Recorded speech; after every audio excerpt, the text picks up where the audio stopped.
friends, welcome back to my channel, and I'm going to be talking about books that I want to get to in the year 2021.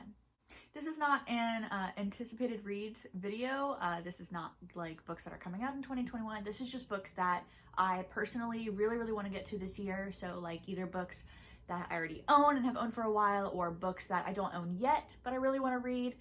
Basically just trying to keep myself accountable for my reading goals this year. I was going to do like the 21 books to read in 2021, but honestly, like, I'm such a mood reader that I just really need to make attainable goals for myself. So I don't have a ton. I have less than 20, but let's get into it. First up, we have The Poppy War by R.F. Kuang. Everybody's been raving about this book. I actually have owned this copy of it for, I don't know, like 3 years now. I got it from Barnes & Noble when I worked there. This is actually an ARC, so it's a nice floppy paperback, and I still haven't read it. So I'm actually planning on starting this tomorrow, hopefully tomorrow, definitely this week, but hopefully tomorrow. My partner and I are actually going to buddy read this because I accidentally bought an extra copy because I thought I got rid of this and then I found it. This is an Asian-inspired fantasy, and I believe it takes place at like some military school, and it's kind of like a grimdark fantasy, and that's all I really need to know about it to be really excited about it. But yeah, it's time, especially since the last book just came out. Like, it's time for me to read this. Next up is Eye of the World by Robert Jordan / just the whole Wheel of Time series. I definitely will not be able to read the entire series because I think it's like 14 books this year, but I definitely at the very least want to start it, hopefully get several books into the series. I don't own a physical copy yet, but hopefully I'll be able to get it pretty soon. And my partner's actually listening to the audiobook for book one, and he's really enjoying it. So I think we're actually going to kind of buddy read the series and just kind of like trade off buying the physical books. But this is just a staple in the fantasy community, and honestly, I don't really know what it's about. But I feel like for an epic fantasy that's that long, it's really kind of hard to give a summary. Also, the Goodreads summary just kind of confused me, but it's a classic, it's a staple. I really want to see what all the hype is about, and I've watched a lot of Daniel Green's videos, and it's his favorite series ever. And it just sounds really intriguing, and I've gotten a lot of recommendations for it. So hopefully I'll be starting that before too long, hopefully within the next couple of months, but we will see.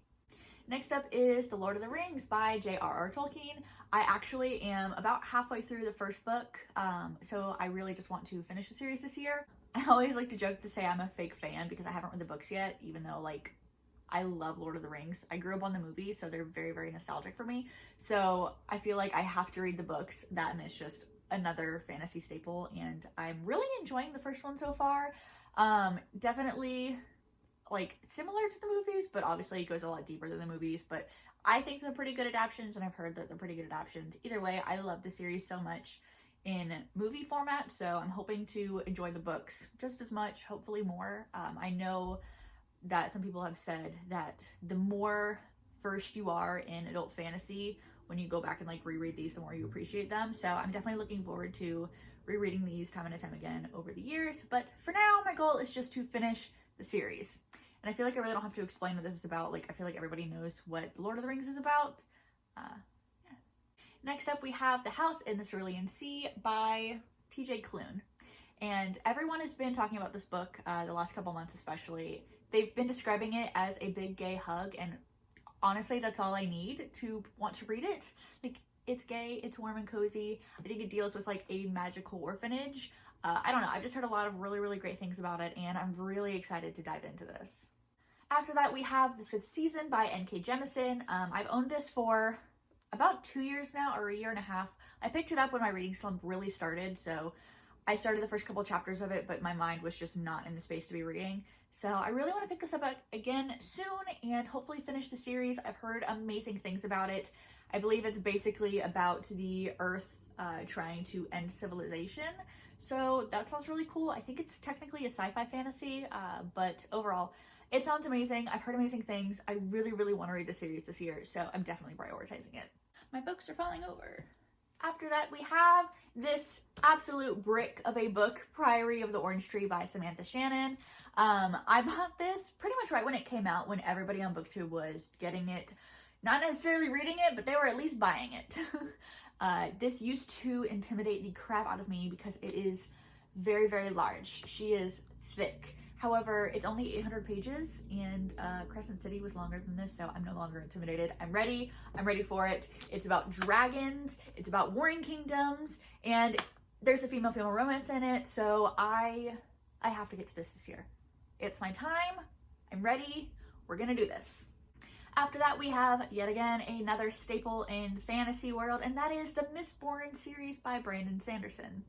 I honestly have only not read the series yet just because I want to pick up like a decent copy of it. I feel like I only ever see the mass market paperbacks in the bookstores, and I hate reading mass market paperbacks. It's not just an aesthetic thing, it's physically hard to read. Like, I feel like you can barely open them unless you crack the spine, and I'm all for doing whatever you want with your books. I don't want to crack my spines, so I haven't read it yet, but I believe it's about a world where the bad guy won and the magic system involves like consuming metals. I don't know, but everyone says that if you want to read Sanderson, it's a great place to start, and I really want to dive into his works. Hopefully that'll be on my radar this year. I really want to get to it, so we'll see. As you can see, my TBR cart is getting bare from the top because the top shelf is where I put my prioritized books. But next up is Criers War by Nina Valera. I actually started this, but decided to pick up other books in the meantime. I just wasn't really in the mood for it. But it's fantasy, it's sapphic, it's enemies to lovers. I don't really need much more than that to be interested, so I'm excited. I definitely want to read this year and hopefully pick up the sequel. Alright, next up I have The Song of Achilles by Madeline Miller, and I'm gonna be honest, the only reason I haven't picked up this book yet is because I know that it's gonna break me and I'm not emotionally ready to read it, but I've had the ebook for a couple years now and I need to finally get to it. Plus I've been playing Hades on the Switch, and it's just gotten me in my Greek mythology feels, so definitely need to pick this up. It is a retelling of the Iliad and follows Achilles and Patroclus and their lovers, and I know that it's just gonna absolutely break me. So I'm excited, but also terrified. Alright, another book that I really want to get to this year and hopefully read, if probably not the whole series, but at least some of the series, and that is the Witcher series, and I'm not even going to try to pronounce his name because I'm gonna butcher it. But the first book is The Last Wish, and I believe the first two books are actually like short story collections, and then the third book, Blood of Elves, is like the actual first book. I don't know, but I'm really excited. I picked this up when I was playing the Witcher 3 video game a couple years ago, and I didn't finish the video game, and I didn't start the book. But the show is out, and I haven't finished the show either. But I started watching it, and it's really good, and it's made me really want to pick up this book, so hopefully I will do that this year. It follows Geralt, who is a witcher, which is basically like monster hunters, and everyone hates witchers, but they need them to do their dirty work for them, but they really dislike them, and I'm just really excited to read this, finally. Alright, I had to go grab this off the shelf, but after that I have Kingdom of Ash by Sarah J. Maas. I'm so ashamed that I haven't read this yet, because I got it like right when it came out, but I never actually read the last 3 books in the series, so hopefully I will be rereading the series very soon and finally finish it and get to this book. This is a brick. It's, I think, like almost 1,000 pages, so that is a little intimidating, but it's Sarah J. Maas, and I'm so familiar with her writing style. It's so comforting to me, so I think I'm just gonna fly through the series. But I obviously don't know what happens in this book, but Throne of Glass is about a girl named Selena, and she is taken out of a slave camp to fight in this competition to be the king's personal assassin. It's a world where magic no longer exists because the king got rid of it, and he's very evil, and it's really good. Sarah J. Maas is very polarizing, I guess is the right word. People either really love her or they really dislike her. I personally really love her, and I'm really excited to finally finish the series. After that, I have the First Law Trilogy by Joe Abercrombie, and I'm gonna be honest, I don't know what this is about other than it's grimdark fantasy, and a lot of people say that the first book especially is kind of like really character driven and just like a really long prologue for the war that's about to happen. I don't know, but Joe Abercrombie has a cult following, and I feel like he is one of those staples in fantasy, and it's grimdark, and I want to see what all the hype is about. Everyone is raving about his books, especially the First Law Trilogy, and I need to know. I need to know.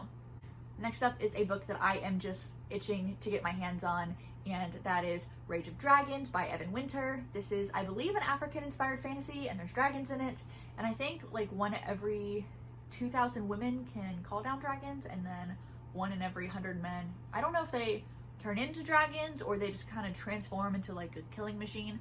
I don't know the details because I haven't read it yet, but this is a debut fantasy novel that everyone has just been raving about, and it sounds so good, and I love dragons, and I need it in my hands. I need it. I need to read it, I need to read the sequel, and I need to understand why everyone loves it so much.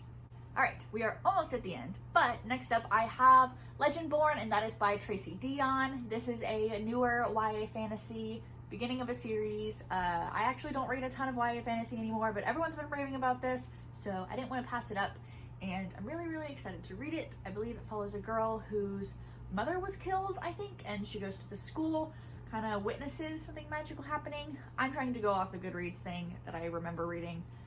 Bear with me if it's wrong, but basically this secret society type group kind of like recruits her, and they call themselves Legendborn, and I've just heard that it's really, really amazing, and I really want to try it out for myself. Last up on my list is a book that is a little polarizing. I feel like everyone is either super, super in love with it or they really violently dislike it, and I've actually started reading it, but I kind of read it during my book slump, and I only read about half of it. But I really hope that I fall into the category of liking it, because I have the entire trilogy, and that is Nevernight by Jay Kristoff. I don't know why I own the entire trilogy, but I hope that I like it since I own the whole trilogy. But this follows a girl named Mia, and she goes to this really prestigious assassin school, and that's basically the gist of it. But I remember like enjoying what I was reading. I just wasn't in the right headspace to be reading pretty much anything, but especially like a denser fantasy. This is technically adult, even though it follows a teenager protag. It is adult. Very dark themes in here, very adult themes. But I really want to give this another try this year and hopefully read the series. And if I just violently hate the first book, then I guess I'll just get rid of the series. But hopefully it won't come to that. I really, really hope that I like this, and I really hope to get to it this year. Alright, well those were the 15 books that I hopefully will get to in the year 2021. Thanks so much for watching and sticking around. If you made it to the end of the video, put a ring emoji for Lord of the Rings. Or if you're not watching on your phone, you can just put rings in parentheses. I don't know. I've seen a lot of people do that. I think it's a really cool idea, so hopefully I'll be incorporating that into my videos. But thank you so much for watching, and we'll see you next time. Bye!